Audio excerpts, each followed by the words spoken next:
নমস্কার, স্মৃতির খোঁজে অনুষ্ঠানে আপনাদের সকলকে স্বাগত। আপনাদের সঙ্গে রয়েছি আমি বৃষ্টি। স্মৃতির খোঁজে অনুষ্ঠান একদম একটা নতুন রূপে আপনাদের সামনে। আপনারা দেখছেন বেশ কয়েকদিন ধরে এই নতুন রূপটা। আশা করছি আপনাদের সকলেরই ভালো লাগবে, কারণ আপনাদের ভালো লাগার জন্যই আমাদের এত কিছু, এত পরিশ্রম। আমাদের ঠিক ক্যামেরার উল্টো দিকে যারা থাকেন, এছাড়াও আলাদা একটা বাইরের ঘর থাকে, যে ঘরটা থেকে আপনাদের সঙ্গে আমাদেরকে কানেক্ট করা হয়। সে প্রত্যেকটা মানুষের পরিশ্রম শুধুমাত্র আপনাদের জন্য, যে আপনাদের কাছে অনুষ্ঠানটা আরও ভালো লাগুক, আরও ভালোবাসার হয়ে উঠুক, আরও ভালো লাগার হয়ে উঠুক। সেই কারণেই এত কিছু করে তোলা এবং আপনাদের দৃশ্য মধুর করা। যদি আমি একটা শব্দ বলি, প্রথমত যেটা বলার সেটা হচ্ছে স্মৃতির খোঁজ তো আমরা প্রত্যেক দিন এই অনুষ্ঠানটাতে করি, আপনারা সেটা জানেন এবং আপনারাও ফোন করেন এবং আপনাদের ফোনের মাধ্যমে সেটা আমরা একদম স্পষ্টভাবে বুঝতে পারি যে আপনাদের কাছে এই স্মৃতির খোঁজ করাটা ঠিক কতটা গুরুত্বপূর্ণ। আজকেও তাই করবেন, সরাসরি কথা বলুন বলে নাম্বার যাবে, সেই নাম্বারটা থেকে নাম্বারটা নেবেন ফোনে এবং তারপর সেখান থেকে ফোন করবেন। সরাসরি কথা বলা হবে, আড্ডা দেওয়া হবে, গল্প হবে। তবে তার আগে যেটা বলার সেটা হচ্ছে এই অনুষ্ঠানটি আপনাদের যারা টিভির পর্দার ওপার থেকে যারা দেখছেন তারা অবশ্যই টিভির পর্দার ওপার থেকে দেখুন, তবে তার পাশাপাশি ইউটিউবেও দেখতে পাবেন। আপনার হাতে যে মুঠো ফোনটা রয়েছে সেখান থেকে সিটিভিএন একেটি প্লাস ইউটিউবে গিয়ে সার্চ করুন। সেখানে এই মুহূর্তে স্মৃতির খোঁজে অনুষ্ঠান লাইভ চলছে।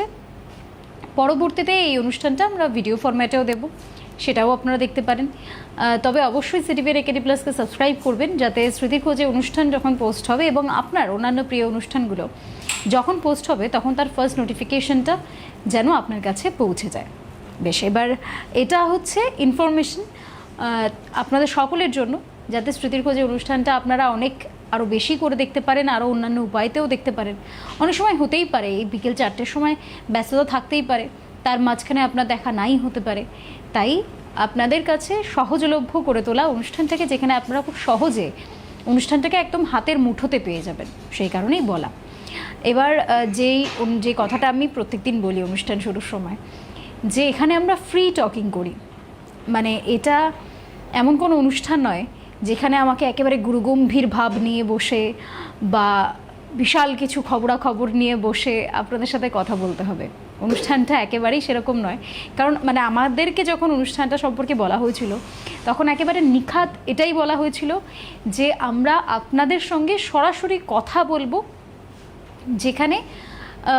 যেখানে কোনো স্ক্রিপ্টেড পার্ট থাকবে না।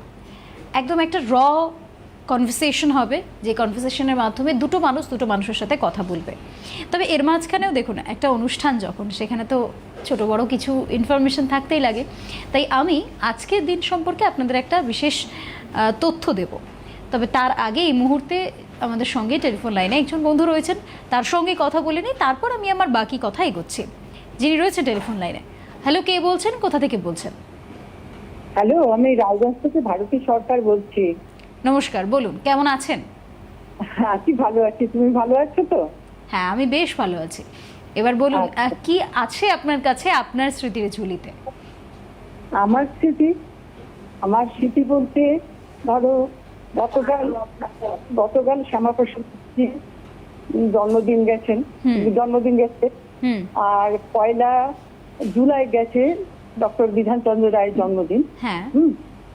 ডক্টর বিধানচন্দ্র রায়কে নিয়ে আমার 2-4 কথা বলার আছে। বেশ, বলুন। আমি তখন ক্লাস 6-এ পড়ি, মালদায় চিন্তামণি চমৎকার বালিকা বিদ্যালয়ে ক্লাস 6-এর ছাত্রী। সেই সময় একদিন আমাদের হেডমিস্ট্রেস এসে বললেন যে ভারতী, গতকাল এরকম একটা স্টেডিয়াম ওপেন হবে মালদায়, তো ওকে কিন্তু রেডি থাকতে হবে। যে ওইখানে স্টেডিয়াম ওপেনের সময় ডক্টর বিধানচন্দ্র রায় তখন আমাদের মুখ্যমন্ত্রী ছিলেন, আর রাজ্যপাল ছিলেন, রাজ্যপাল নামটা ভুলে যাচ্ছি এই মুহূর্তে, আর রেণুকা রায় ছিলেন এমএলএ। তো আসবেন, কাজেই তোকে এরকম ভাবে মালা পরাতে হবে। আচ্ছা, তারপর?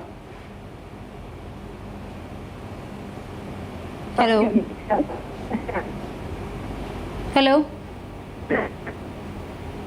আপনি কি রয়েছেন টেলিফোন লাইনে? হ্যালো, বেশ একটা নেটওয়ার্ক সমস্যা হচ্ছে। আপনি যদি আমার কথা শুনতে পান তাহলে আপনি একটু জায়গাটা পরিবর্তন করে নিন, তাহলে বোধহয়।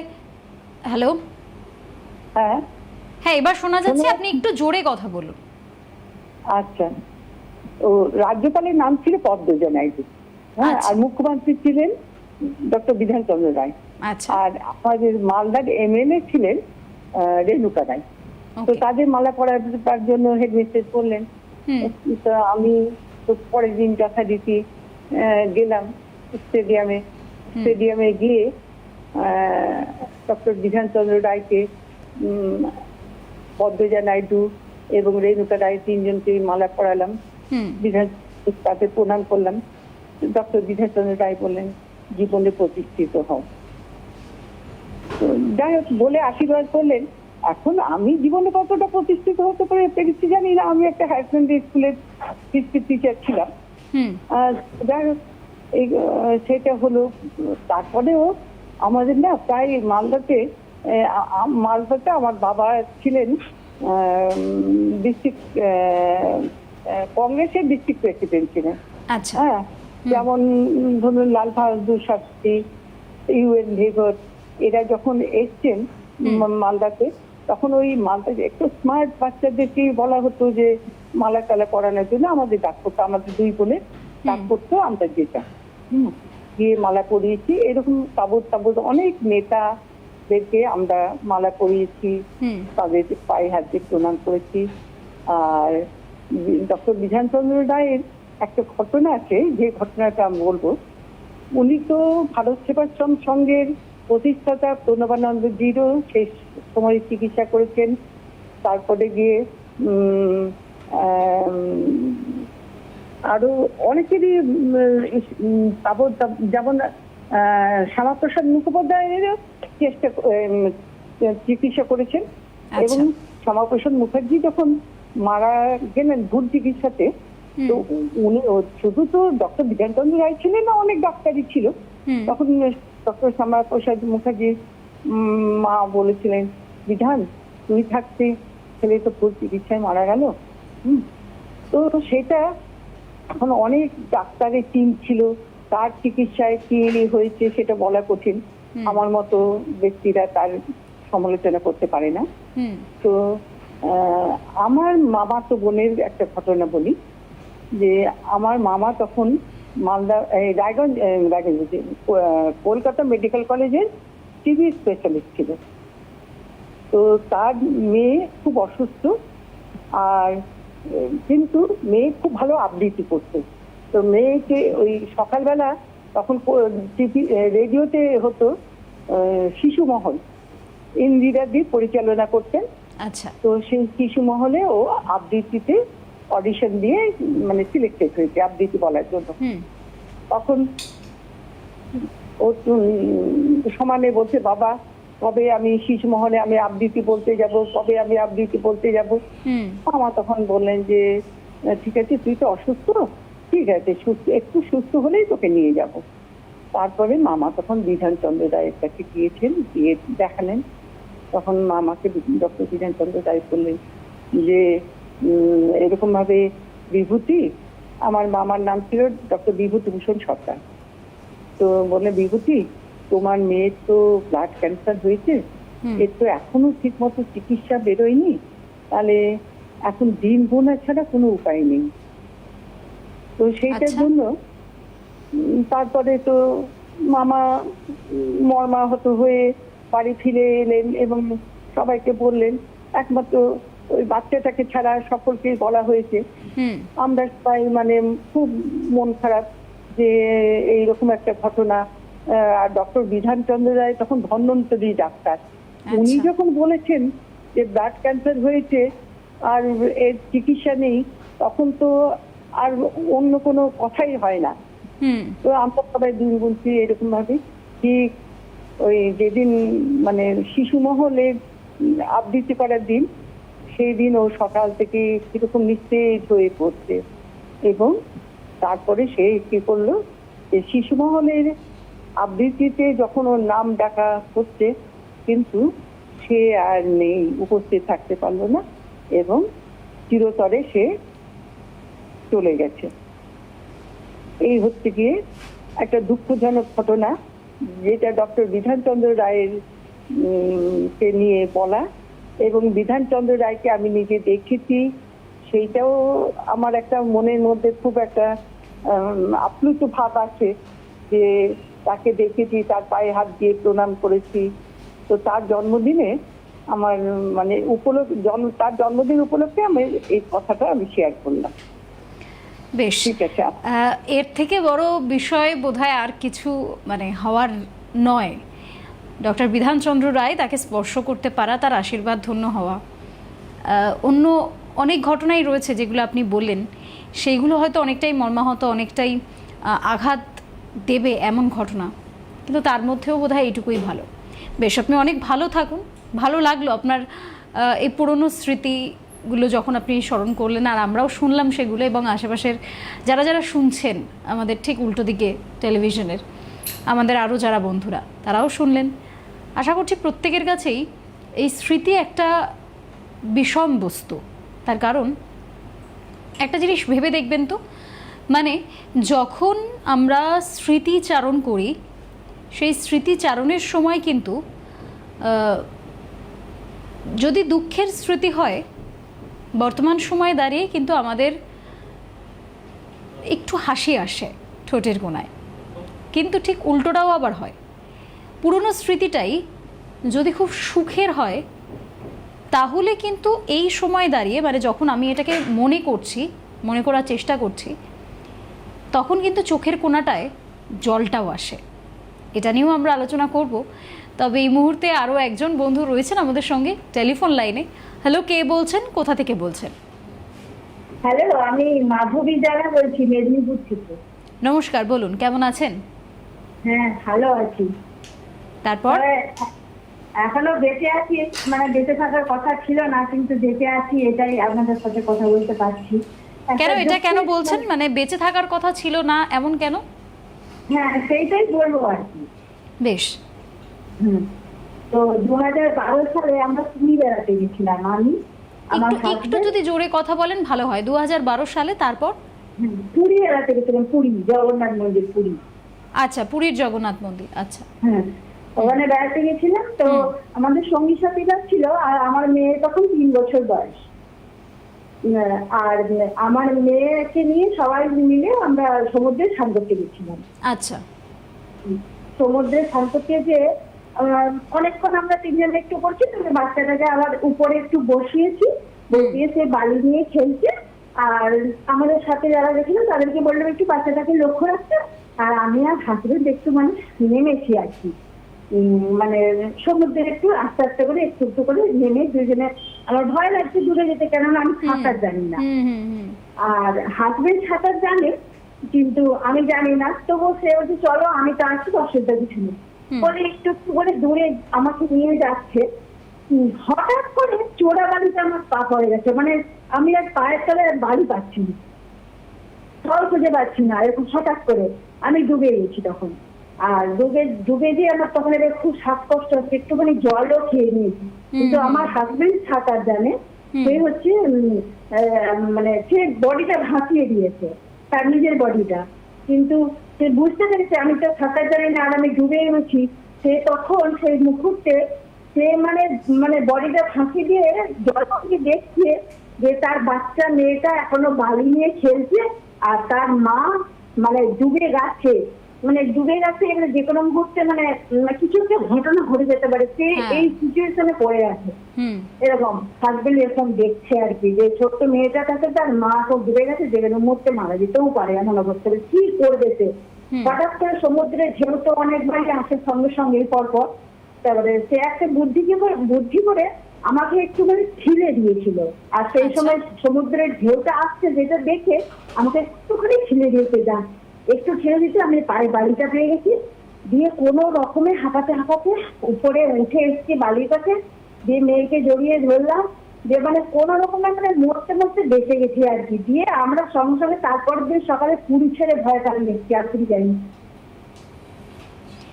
হ্যাঁ না, মানে বিষয়টা এমন না যে আর যাবেন না পুরী, সেরকম নয়। একটা একটা অঘটন হয়তো ঘটতো, কিন্তু তার আগে প্রভু সেটা থেকে আপনাকে বাঁচিয়ে নিয়েছেন। আপনি আবারও যাবেন, অবশ্যই যাবেন, কেন যাবেন না? জলে ভয় থাকলে জলে নামবেন না, কিন্তু প্রভুর দর্শন অবশ্যই করবেন। একটা খারাপ স্মৃতি ঠিক আছে সেটা, কিন্তু ভালো সময় প্রভুর সাথে কাটানোর সময়টাও তো দরকার। সেখান থেকে আমরা ভালো কিছুও তো আহরণ করতে পারি। হয়তো এটা আরও অনেক বড় আকারে হতে পারতো, অল্পের মধ্যে দিয়ে গেছে, ছোটোর মধ্যে দিয়ে গেছে, এটাই ভেবে নিন না, তাহলে আগামীটা আরও সুন্দর হবে। বেশ, অনেক ধন্যবাদ। আরও একজন দর্শক বন্ধু রয়েছেন আমাদের সঙ্গে এই মুহূর্তে টেলিফোন লাইনে। হ্যালো, কে বলছেন, কোথা থেকে বলছেন? আমি লক্ষ্মী দেবনাথ বলছি, হাবড়া থেকে। নমস্কার, বলুন কেমন আছেন? হ্যাঁ নমস্কার। স্মৃতির খোঁজে অনুষ্ঠানটি আমার খুব ভালো লাগে, কিন্তু চোখ বুঝলে দেখতে পাই সুখ দুঃখের মলাতে মোড়া স্মৃতির অ্যালবাম। শৈশব এবং কৈশোরের স্মৃতি আজও মনের গভীরে নাড়া দেয়। সেই কথা মনে করে আমি কয়েকটা লাইন লিখেছি, সেটাই শোনাচ্ছি। বেশ, তোমাকে হ্যাঁ বলুন। দেখেছি ভোরের স্নিগ্ধ নির্মল পবিত্র সৌন্দর্যে, তোমাকে দেখেছি রোদ ঝলমল উষ্ণ দুপুরে, তোমাকে দেখেছি পাওয়া না পাওয়া গধূলি সন্ধেবেলায়, নীরব রাতের অন্ধকারে নির্জন গভীরতায়, তোমাকে দেখেছি সরল শিশুর নিষ্পাপ হাসিতে, ঘাসের প্রতিটি শিশির বিন্দুতে, ঘন কুয়াশার ঢাকা অজানা পথে, তোমাকে দেখেছি দেবতার পায়ের পুষ্পাঞ্জলিতে, অরণ্য শিহরণে জাগানো একাকিত্বের সন্ধ্যায়, নদীর ঢেউয়ের চঞ্চল উচ্ছলতায়, তোমাকে দেখেছি সবুজ পাহাড়ের নীরব নিস্তব্ধতায়, তোমায় দেখেছি গ্রীষ্মের বটের ছায়ায়, বর্ষার অঝোর বৃষ্টি ধারায়, শরতের আকাশে মেঘের লুকোচুরির ফাঁকে, বরফে ঢাকা পাহাড়ের উচ্চতায়, তোমাকে দেখেছি শীতের সকালের আকাঙ্ক্ষিত উষ্ণতায়, তোমাকে দেখেছি বসন্তের 7 রঙের আবিরে মাখা রামধনুতে, তোমাকে দেখেছি দিগন্ত বিস্তৃত বিশাল আকাশের মহান উদারতায়। এই কবিতাটার মধ্যে আমার সমস্ত স্মৃতি আছে, ভালোবাসার স্মৃতি, হারিয়ে যাওয়া মানুষের স্মৃতি, সবটুকু মিলিয়েই শোনালাম। Madam hello. হ্যাঁ, আমি শুনতে পাচ্ছি আপনি যে লাইনগুলো বলছিলেন, আমি প্রথমে সেগুলো হ্যাঁ। বোঝার চেষ্টা করছিলাম, এবং আপনি শেষে যেটা বললেন যে আপনার সমস্ত স্মৃতি সেখানে রয়েছে, সেটা কবিতাটা শুনলে, ভালো করে শুনলে স্পষ্টভাবেই বোঝা সম্ভব। বেশ ভালো লিখেছেন, আপনার লেখনী বেশ ভালো, এবং পাঠ করলেন সেটাও ভালো লেগেছে শুনতে। আবার অন্য কোনো সময় অবশ্যই ফোন করবেন, আরও কিছু লিখলে শোনাবেন। এবং লেখার মধ্যে যদি একটা কোনো স্মৃতি এবং একটাই লেখা থাকে, তাহলে বোধহয় আরও বেশি ক্লিয়ার হবে, আরও বেশি স্পষ্ট হয়ে উঠবে, এবং আর আপনার বলতে এবং আমাদের বুঝতেও আরও অনেক বেশি সুবিধা হবে। অনেক ধন্যবাদ আপনাকে ফোন করার জন্য। আরও একজন দর্শক বন্ধু রয়েছেন টেলিফোন লাইনে। হ্যালো, কে বলছেন, কোথা থেকে বলছেন? হ্যাঁ, আমি হাওড়া ময়দান থেকে স্নেহাশিস। হাওড়া ময়দান থেকে, আপনার নামটা কি? স্নেহাশিস রাহা। বেশ, নমস্কার, বলুন। হ্যাঁ, আসলে প্রথম যেদিন স্মৃতির খোঁজে অনুষ্ঠান শুরু হলো, আমি সেদিন থেকেই আপনার কথাগুলো না স্পষ্ট নয়, আপনি একটু একটু জায়গা পরিবর্তন করলে ভালো হয়। এবারে শোনা যাচ্ছে কি? হ্যাঁ বলুন। আমি হাওড়া ময়দান থেকে স্নেহাশিস রাহা কথা বলছি। হ্যাঁ বেশ, আমি এটুকু শুনতে পেরেছি, আপনি যেটা বলছিলেন সেটা বলুন। হ্যাঁ, প্রথম যেদিন স্মৃতির খোঁজে শুরু হয়েছে ঠিক সেদিন থেকেই সঙ্গে আছি। প্রত্যেকদিন অনুষ্ঠানটা আমি ফলো করি, আচ্ছা। ফোনে হয়তো খুব কম আসি, কিন্তু লক্ষ্য করি আর কি, অনুষ্ঠানের সঙ্গে থাকি। এবং এই সময়টা হলেই 4টে যখনই বাজে, সপ্তাহে 5 দিন আমরা একটা অপেক্ষা থাকে যাচ্ছে কোন কোন বন্ধুরা কি বলছেন, বা আপনারা যারা আসেন তারা কি উপহার দিচ্ছেন আমাদের। আর প্রত্যেক দিনই তো কিছু না কিছু নতুন শেখার, তাই আমরা কিন্তু অনুষ্ঠান থেকে অনেক শিখি। আর আমি আজকে সত্য করে যে স্মৃতির কথা বলবো, আর তো কয়েকদিন পরেই রথযাত্রা। আমরা ছোটবেলায় যেরকম ভাবে রথযাত্রাটা পালন করতাম, এখন কিন্তু অনেকটা পরিবর্তন হয়ে গেছে। এখন অনেকদিন আগে থেকে একটা প্রস্তুতি থাকতো, রথের মেলায় বিভিন্ন গাছের চারা পাওয়া যেত, বিভিন্ন স্টল বসতো, নাগরদোলা বসতো। এখন আসলে স্থানের একটা সংকুলন আছে হয়তো ওই কারণেই, কিন্তু তখন আমাদের ওই পয়সা বাঁচিয়ে বিকেল বেলা মায়ের সাথে বা বন্ধুদের সাথে রথের মেলায় যাওয়া, সেখানে বিভিন্ন রকম জিনিস কেনা, আস্তে আস্তে আমরা যেন কিরকম যান্ত্রিক হয়ে যাচ্ছি। রথ আসবে, সবই আসবে, কিন্তু পুরোনো স্মৃতিগুলো সত্যি এখনো ভাবায় যে যদি ছোটবেলায় আবার ফিরে যেতাম, যদি ওই রকম রথযাত্রা যদি আবার পালন করতে পারতাম। এই কথাটার সাথে আমি 60% মানে একমত হব। কারণ এই রথের গল্পই যদি বলি, আমরা ছোটোবেলাটা এরকম ছিল যে আমরা রথ তৈরি করতাম নিজেরা বাড়িতে, এবং সেটা খুদেরাই, বাড়ির ছোটরাই সেই রথটা তৈরি করতাম। জগন্নাথ দেব তাকে বসানো হতো এবং তারপর পুরো পাড়া ঘোরা হতো। যে অন্ন বা যেই অর্থটা সেই রথের মাধ্যমে উঠতো, সেটা থেকে পরের দিন আবার মানে পরবর্তী 7 দিন উল্টো রথের আগে পর্যন্ত আমরা জগন্নাথ দেবের ভোগ প্রস্তুত করতাম ওই অর্থটা থেকেই, এবং এছাড়াও কম পড়লে আমরা বাড়ি থেকে যারা দিতাম। তারপরে উল্টো রথ উদযাপন। এই রথের এই স্মৃতিটার সাথে কোথাও গিয়ে সত্যি এখন যান্ত্রিকতা জুড়ে গিয়েছে। সত্যিই আমরা এখন আর আগের মতো রথের মেলাও দেখতে পাই না, এবং এই যে আগে থেকে প্রস্তুতি, এতটা পর্ব, এই পর্বটাই হয়তো আমরা এখন মিস করে যাই, যার ফলে হয়তো কোথাও গিয়ে আমাদের বাড়ির এখন যে বাচ্চারা রয়েছে তারা বোধহয় ওই বিষয়টাকে বুঝেই উঠতে পারে না যে রথ তৈরি করা, দেবের খাবার প্রস্তুত করা, দেবের ভোগের জন্য অর্থ উপস্থিত রাখা, সে সমস্তটাই একটা আনন্দ ছিল এবং তাকে সেবা ছিল একেবারে পবিত্র মনে।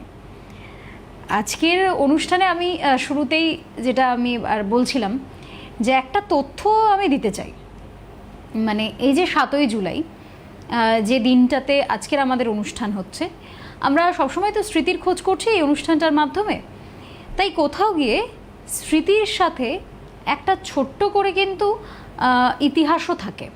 এমন কোনো স্মৃতি, যে এমন কোনো ইতিহাস যেটা হয়তো আপনিও জানেন, আমিও জানি, কিন্তু সেটা এখন সত্যিই স্মৃতির পাতায়। একটা ছোট্ট 2-4টে লাইন বলে দিই, তারপর আরেকজন দর্শক বন্ধু রয়েছেন টেলিফোন লাইনে, আমি ফোনটা নেব অবশ্যই। তবে তার আগে আমি যেটা বলছি সেটা হচ্ছে 1987 সাল। 1987 সালের 6ই জুলাই এবং 7ই জুলাই। 6 জুলাই গতকাল গিয়েছে, আজকে 7ই জুলাই। এই দুটো দিনে কিন্তু পাঞ্জাব এবং হরিয়ানা, আপনারা নাম জানবেন, অবশ্যই জানবেন, এই দুটো জায়গাতে একটা ভয়াবহ বাস দুর্ঘটনা ঘটে।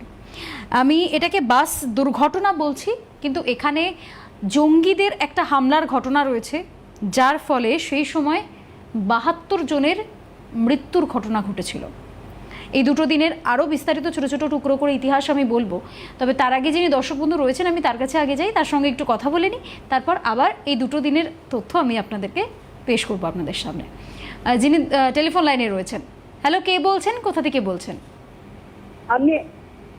আমি সুজাতা বলছি, বর্ধমান থেকে। নমস্কার, বলুন, কেমন আছেন? বাবা, আমার তো বয়স হয়েছে 65 বছর বয়স। আমার অনেক স্মৃতি আছে, সব তো বলা যাবে না, সব বলা যাবে না। সব বলা হয়তো যাবে না, কিন্তু একটা হলেও বলা যাবে। ও আচ্ছা আচ্ছা বাবা, আমরা যখন ছোট ছিলাম বাবা, এত মোবাইল এত এইসব কিছু ছিল না। আমার তখন ছোটবেলায় জল বৃষ্টি হতো, কত স্মৃতি মনে পড়ছে বাবা, তখন ভালো ছিলাম। এখন সব মানুষের মনই অন্যরকম হয়ে গেছে বাবা। আমি বলছি কি যে আমার দুটো ভাইও মরে গেছে, তার জন্য সব স্মৃতি মনে করে। তবে এখন বর্তমানে এখন আমি বয়স্ক মানুষ, তো আমার খুব কষ্ট হচ্ছে, আমি কি করবো এই চিন্তা, এইসব মনে করছে, সেই ছোটবেলাকার স্মৃতি মনে করছি বাবা। আচ্ছা, আপনার মনের মধ্যে যে দুঃখ, যে বেদনা জমছে, সেগুলো আপনি বলতে পারেন। এই মুহূর্তে আপনি কি ফিল করছেন সেটাও আপনি বলতে পারেন। হ্যাঁ, এই মুহূর্তে আপনার কি মনে হচ্ছে, কি অনুভব করছেন আপনি, সেটা আপনি অবশ্যই শেয়ার করতে পারেন আমাদের আমি সঙ্গে। অনুভব করছি যে আমি তো পঙ্গলায় কি হয়েছে, এরপর বিছানায় পড়ে গেলে কি করব। দেখুন, এইভাবে তো ভবিষ্যতে কি হবে সেটা ভাবলে যদি আপনি খারাপ মনে হয় আরো, তাহলে সেটা আমি বলবো ভাববেন না, যেটা হচ্ছে হোক না। মানে আজকে আপনি বলছেন আপনার বয়স হয়ে গেছে, আপনার খারাপ লাগছে, কিন্তু এটা তো প্রকৃতির নিয়মে হবেই। হ্যালো, হ্যালো, চোখের চমকার ছিল বাবা, এখন অসভ্য হয়ে গেছি, বয়স হয়ে গেছে, এখন আমার মানে খুব কষ্ট হচ্ছে জীবনে। কি সমস্যা হচ্ছে?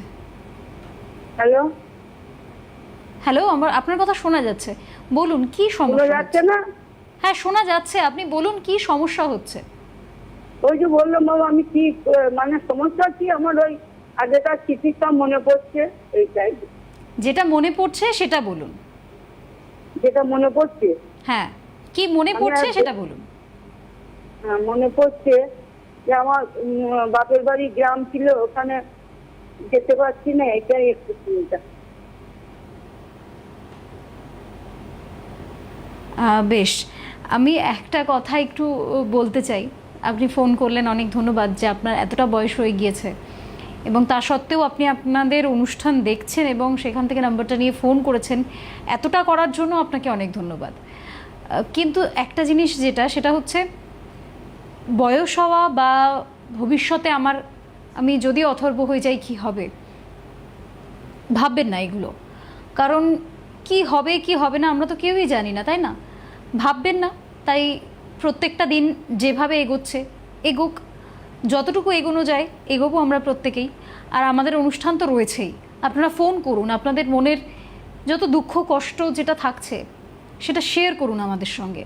দেখবেন অনেকটা হালকা লাগবে যখন আপনার মনের খারাপ লাগাগুলো আপনি আমাদের সঙ্গে শেয়ার করবেন, হালকা অনেকটা লাগবে। আমাদের এই অনুষ্ঠানটার উদ্দেশ্যই এটা যে আমরা দর্শকের সঙ্গে একেবারে সরাসরি মনের কথা শেয়ার করব। এটা কোনো ফর্মাল শো নয়। ফলে আপনারা ফোন করুন, আপনাদের মনের দুঃখ কষ্ট আপনারা শেয়ার করুন। সেই জন্যই এই অনুষ্ঠানটা, আর সেই জন্যই আপনাদের এত ভালোবাসা।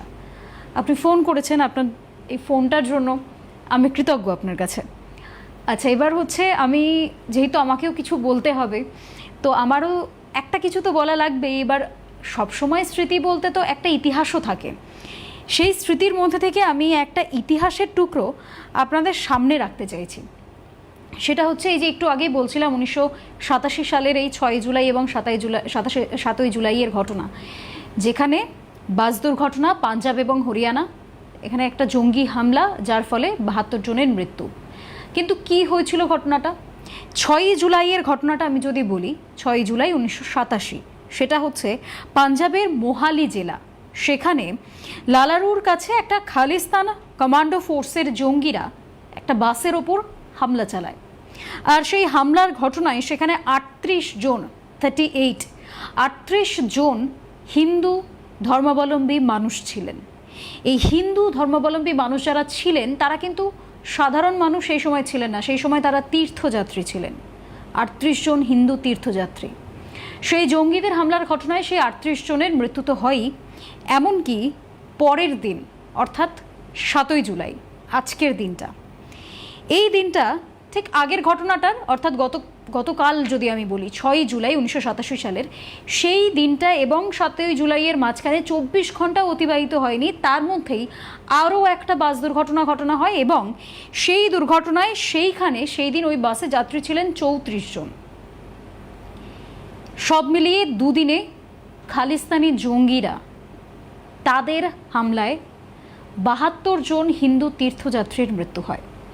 এটা হচ্ছে খুব সংক্ষেপে একটা ছোট্ট ইনফরমেশন আজকের দিনকে কেন্দ্র করে। এটা একটা ইতিহাস। সেই সময়ের যারা তাদের পরিবারের মানুষদেরকে হারিয়েছিলেন তাদের কাছে এটা একটা বেদনাদায়ক স্মৃতি।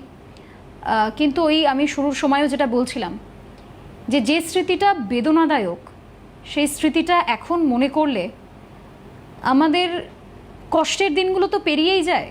তাই কষ্টের দিনগুলোকে অনুভব করলে একটা ছোট্ট হাসি আসে ঠোঁটের কোণায়। সেটা হয়তো হাসির মতো হাসি নয়, কষ্টটাকেই অনুভব করার হাসি, যে ওই দিনটা আমি কাটিয়ে এসেছি। কিন্তু ঠিক তার উল্টো দিকে যখন আমরা আনন্দের মুহূর্তের স্মৃতিচারণ করি, বর্তমান সময় দাঁড়িয়ে আমাদের চোখে জল আসে। একটু ভেবে দেখবেন তো বিষয়টা। আজকে যে কথাগুলো বললাম সেগুলো ঠিক কতটা সত্যি। আজকের জন্য অনুষ্ঠান এখানে শেষ করছি। আপনাদের সকলকে অনেক ধন্যবাদ, নমস্কার জানাই।